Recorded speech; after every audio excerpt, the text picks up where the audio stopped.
अब साखी में जो पर्चा को अंग ये भाग है, इस भाग में कबीरदास जी ने जो आत्मा और परमात्मा है उसके महामिलन का परिचय प्रस्तुत किया है। और उन्होंने बताया है कि परमात्मा जो है वो अनंत स्वरूप का, अनंत तेज का, अनंत आनंद का, अनंत ज्ञान का परिचायक है। और उसमें जो तेज है वो इस प्रकार से प्रकट होता है, जो तेज है वो ऐसा प्रतीत होता है कि मानो असंख्य सूर्य एक साथ उदित हो गए हों और एक साथ उनके प्रकाश से संपूर्ण सृष्टि आलोकित हो उठी। तो यहाँ पर उन्होंने बताया है कि जो ब्रह्म है, पर ब्रह्म परमात्मा है, वो कमल पुष्प के समान है। ऐसा कमल जो बिना पानी के ही फलता फूलता है। और मेरा जो मन यानी कि आत्मा है, वो जो आत्मा, मेरा जो मन है वो आत्म स्वरूप है। और इन्हीं आत्मा और परमात्मा के मिलन पर जो एक महामिलन की अनुभूति होती है, वो महामिलन महा आनंद का परिचायक होता है, महाज्ञान का परिचायक होता है। और वो जो अनुभूति है वो ऐसी प्रतीत होती है कि उसको शब्दों में कह पाना विधि अत्यधिक दुर्लभ होता है। तो यहाँ पर पर्चा के जो कुछ अंग में जो संकलित साखियां हैं उनका वर्णन कवि कर रहे हैं, जो कि इस प्रकार है। कहते हैं कि कबीर तेज अनंत का, मानो पुगी सूरज सेणी, पति संगी जागी सुंदरी, केतिग दीठा टेढ़। अर्थात कबीरदास जी यहाँ पर कह रहे हैं कि आत्मा को परमात्मा का परिचय इस प्रकार हुआ मानो किसी सूर्य की कतार का आभास हो। ठीक है।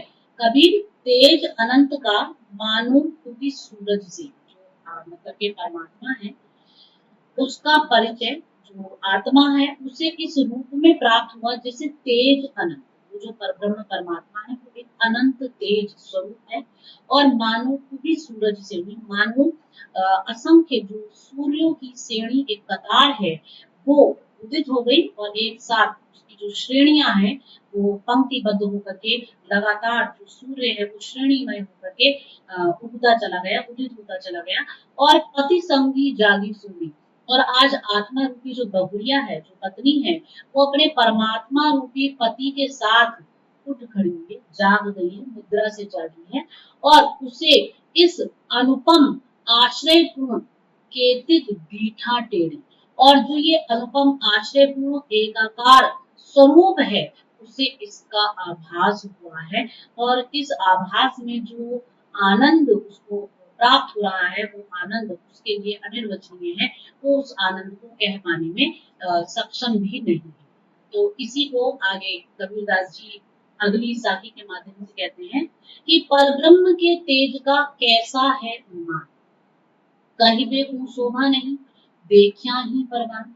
कि जो परब्रह्म परमात्मा है, जब उसका परिचय आत्मा को होता है तो जिस सौंदर्य की अनुभूति उसे होती है उसका अनुमान नहीं लगाया जा सकता। अर्थात वो जो परब्रह्म परमात्मा है उसका जो तेज है, उसका जो सौंदर्य है वो अलौकिक है, अतुलित है, दिव्य है। उस दिव्य सौंदर्य को शब्दों में कह पाना, उस दिव्य सौंदर्य को शब्दों में अभिव्यक्त कर पाना बिल्कुल दुर्लभ है, असंभव है। और उसका तो कोई अनुमान लगाया ही नहीं जा सकता।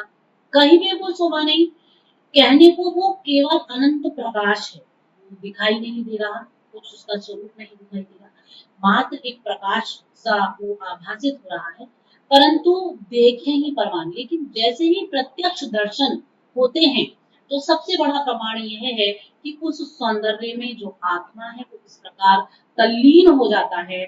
और जो अनुभूति उसको होती है वो उस अनुभूति को वर्णित ही नहीं कर पाता, उसके लिए सब कुछ अनिर्वचनीय हो जाता है, निशब्द हो जाता है। और उस जो अतुलित और अलौकिक और दिव्य सौंदर्य है उसमें खो जाता है, यानी कि उसमें अपने आप को विलीन कर देता है।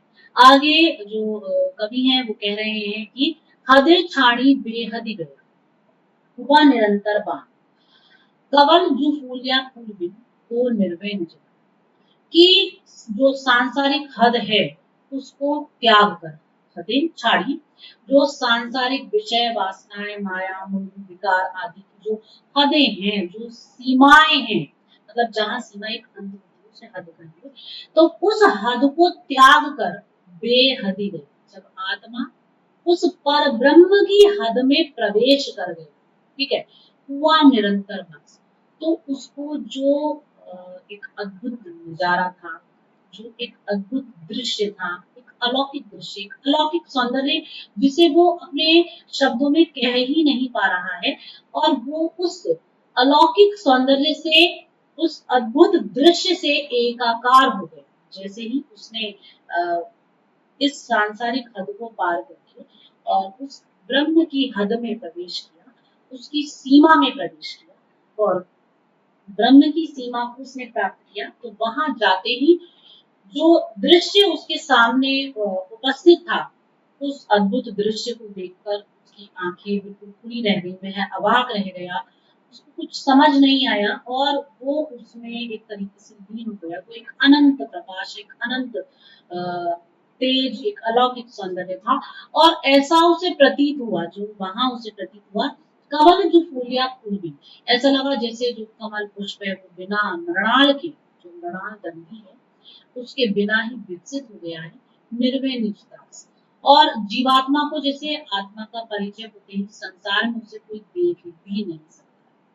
जब जीवात्मा को अपने स्वयं के आत्म तत्व का परिचय प्राप्त हो जाता है और जब वो उस परब्रह्म परमात्मा से मिल जाता है, एकाकार हो जाता है, तो उस अवस्था में जैसे संसार उसे देख ही नहीं पाता, वो उस ब्रह्म में ही जाकर विलीन हो जाता है। वो दृश्य यहाँ उपस्थित हुआ है और उस दृश्य को देखकर जो जीवात्मा है वो अवाक रहे।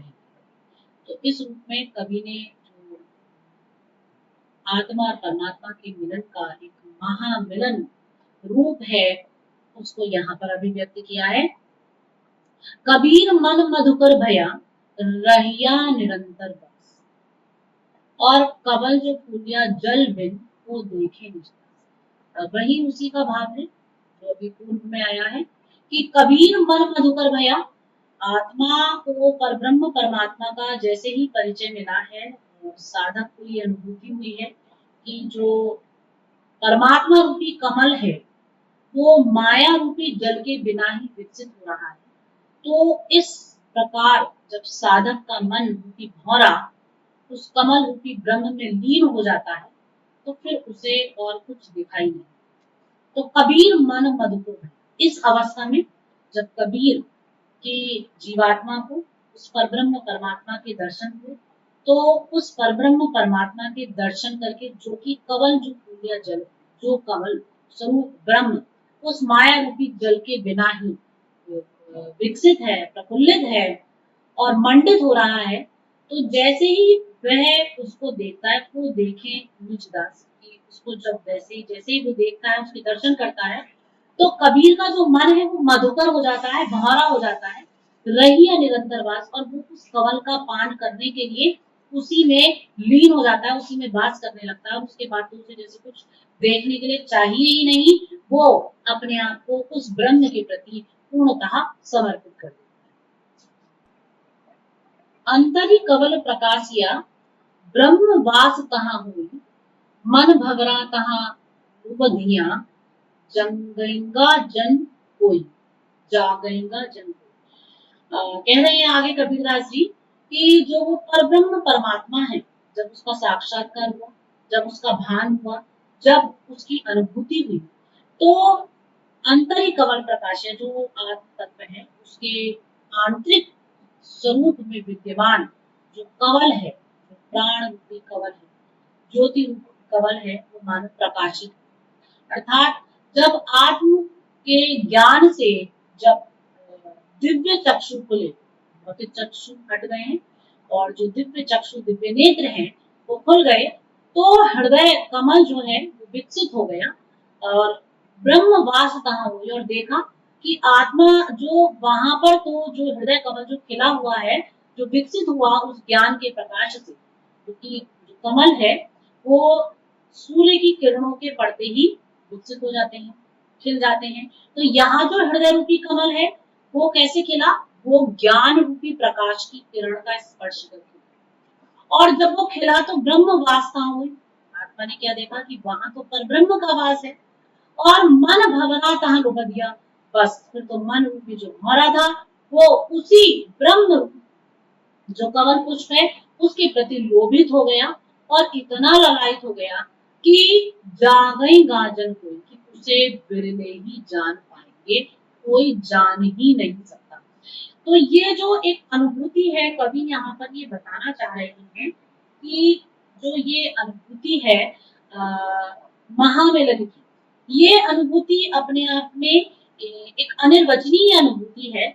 और उस अनुभूति के होते ही जो मन रूपी भंवरा है, जो अब तक सांसारिक विषय वासनाओं में भटक रहा था, अब वो पूर्ण रूपेण उस ब्रह्म कमल में आकर के बस गया है। और जिस रस का पान वो कर रहा है, आनंद पराग का पान वो कर रहा है, उसकी अनुभूति को तो बिरले ही कोई समझ सकते हैं, अर्थात कोई भी जान नहीं सकता। तो इस प्रकार जो ये पर्चा के अंग में संगीत साखियां हैं, इन साखियों में कवि ने जितने भी मतलब उनके आत्मा और परमात्मा के मिलन की जो अनुभूतियां हैं, जो उस महामिलन के स्वरूप का आनंद है, जो उनको उस ब्रह्म के साक्षात्कार करने के उपरांत आया है, उसकी अनुभूति का वर्णन कवि ने इन साखियों के माध्यम से किया है। और जो कुछ भी उन्होंने महसूस किया है उसे शब्दों में उतारने का एक सफल प्रयास कवि ने किया। धन्यवाद।